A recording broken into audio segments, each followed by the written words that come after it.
Assalamualaikum dan selamat sejahtera. Pada hari ini kita akan belajar Bahasa Melayu tahun 5. Tajuknya, Raikan Budaya Kita. Objektif yang ingin dicapai pada hari ini, cikgu mengharapkan anak murid dapat bersoal jawab untuk membuat rumusan berdasarkan kemahirannya, iaitu kemahiran mendengar dan bertutur. Mari kita baca buku teks Bahasa Melayu tahun 5, tajuknya, Raikan Budaya Kita. Farisha dan ayahnya sedang meneliti poster acara yang akan berlangsung di tempat mereka. Mereka bertukar-tukar fikiran tentang poster tersebut. Pada poster tertera beberapa maklumat, antaranya Karnival Kesenian dan Kebudayaan tahun 2020. Temanya, Kesenian Mengilhamkan Perpaduan. Tarikhnya pada 5 Mac 2020. Harinya hari Sabtu. Sesi petang 3 hingga 6 petang, manakala sesi malam pada pukul 8 hingga 11 malam. Lokasinya bertempat di Dewan Perpaduan Melaka. Objektif Karnival antaranya melahirkan masyarakat yang muhibah, harmoni dan saling memahami melalui aktiviti kesenian dan kebudayaan. Melestarikan seni dan budaya bangsa Malaysia agar sama-sama dihayati dan diraikan dengan penuh muhibah.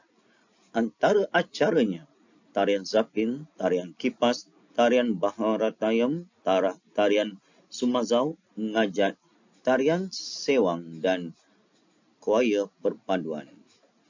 Dan pameran pelbagai agensi kerajaan dan kempen menerima darah turut diadakan. Acara khas itu pemilihan penonton muhibah bagi tahun 2020. Syaratnya, penonton mesti hadir dalam kumpulan pelbagai kaum dan berpakaian tradisional, dan hadiah misteri menanti pengunjung yang bertuah. Pada hari ini, anak-anak murid harus fokuskan maklumat tersurat dan tersirat. Maklumat tersurat yang pertama, tajuk program Karnival Kesenian dan Kebudayaan bagi tahun 2020. Apakah maklumat yang tersirat pula? Pengunjung dipersembahkan dengan aneka persembahan seni dan budaya pelbagai kaum di Malaysia. Dan maklumat tersirat yang kedua, hari, masa dan tempat perayaan. Sesuai kerana apa? Fikirkan acara-acara yang diadakan, itu yang tersurat. Apakah yang tersirat? Menarik dan menampilkan. Kamu kena fikirkan. Ada lagi maklumat tersurat dan tersirat yang harus dilengkapkan. Seterusnya, terdapat juga hari karnival yang berkaitan dengan pakaian dan tarian tradisional bagi setiap kaum. Lihat pula dialog yang tidak lengkap ini. Dialog pertama dimulakan, apakah jangkaan kamu tentang respon pengunjung karnival kelak, Farisha? Apa jawab Farisha? Pada jangkaan saya, sambutan pengunjung. Apakah Farisha akan jawab? Seterusnya, pada pendapat kamu, apakah faedah yang kita peroleh daripada karnival itu? Pada pendapat saya, banyak faedah yang kita peroleh. Apa yang banyak itu? Farisha perlu perjelaskan. Cikgu harap anak murid telah pun bersedia untuk menjawab latihan agar kita lebih memahami apa yang kita pelajari pada hari ini. Latihan pertama, lengkapkan maklumat tersurat dan tersirat. Latihan yang kedua iaitu melengkapkan dialog di antara ayah dan Farisha.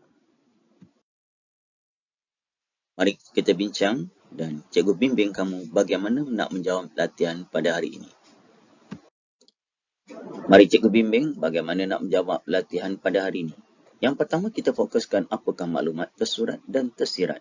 Kita lihat dulu maklumat tersurat yang pertama. Tajuk program Karnival Kesenian dan Kebudayaan 2022.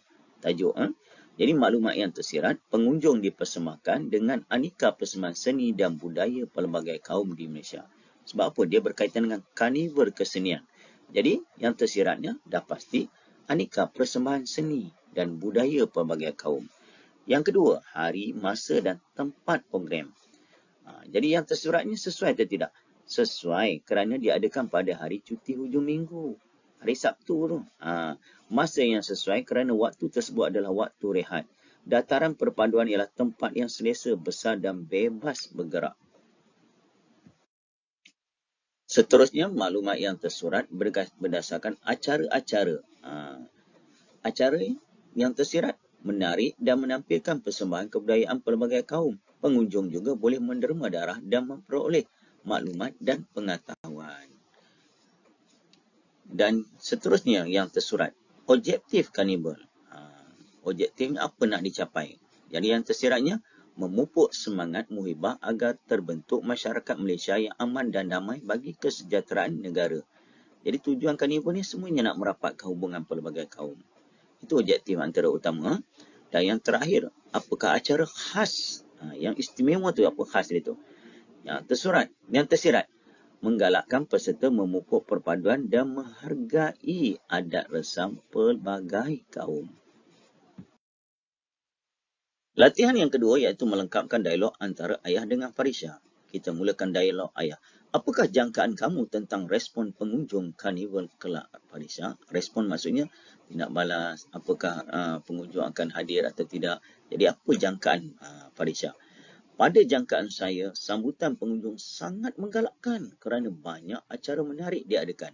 Dengan yakinnya Farisha menjawab, sangat menggalakkan. Itu baru jangkaan. Yang kedua, apa pula ayah dia kata? Pada pendapat kamu, apakah faedah yang kita peroleh daripada karnival itu? Faedah itu maksudnya kebaikan. Farisha menjawab, pada pendapat saya, banyak faedah yang kita peroleh daripada kunjungan karnival ini. Kita dapat meningkatkan semangat muhibah dan perpaduan kaum di Malaysia. Menanamkan sikap toleransi maksudnya bertolak ansur, dan mengenali seni budaya dan kaum lain yang unik di Malaysia. Sebagai kesimpulan, berdasarkan tajuk yang kita pelajari, iaitu raikan budaya kita. Sama-sama kita meraikan budaya pelbagai kaum yang terdapat di Malaysia. Sambil kita meraikan, kita dapat mengetahui dan mengenali lebih dekat, khususnya jiran rakan kita.